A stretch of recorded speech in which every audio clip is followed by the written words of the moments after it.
Инспекциите секојдневно се на терен. Се чешлаат бензински пумпи, супермаркети, мали трговци. Од сите се бара да се држат до ветеното, дека нема да има неоправдано зголемување на цените на основните прехранбени производи.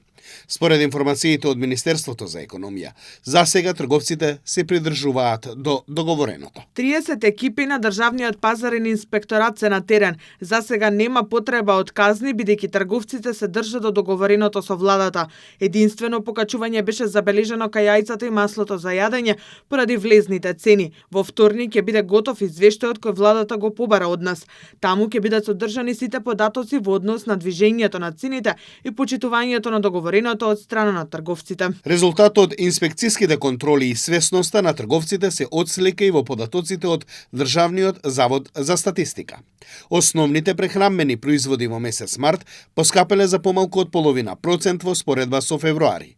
Само краток период цената на јајцата и маслото за јадење се зголемија, но потоа се вратија во нормала. Овие податоци ги потврдуваат и од бизнис секторот. Тие велат дека е време македонските граѓани да го зголемат така наречениот економски патриотизам и да купуваат домашни производи. Според дел од бизнис секторот, секогаш домашното е поевтино од увозното во време на вакви кризи кога цената на нафтата оди нагоре. Значи не е срамота воопшто владата да одлучи дека ќе протажира исклучиво купување и трговија со македонски производи. Бидејќи политиките секој треба да се ги креира на свој начин, сметам дека е време да покажеме па дури и економски патриотизам, да знаат македонците дека може, или македонските граѓани, дека може да се потпрат на македонското производство и во таа насока да идат сите мерки, и кон производи и кон услуги. Според бизнисмените засегнатите страни, засега Македонија добро се справи со кризата.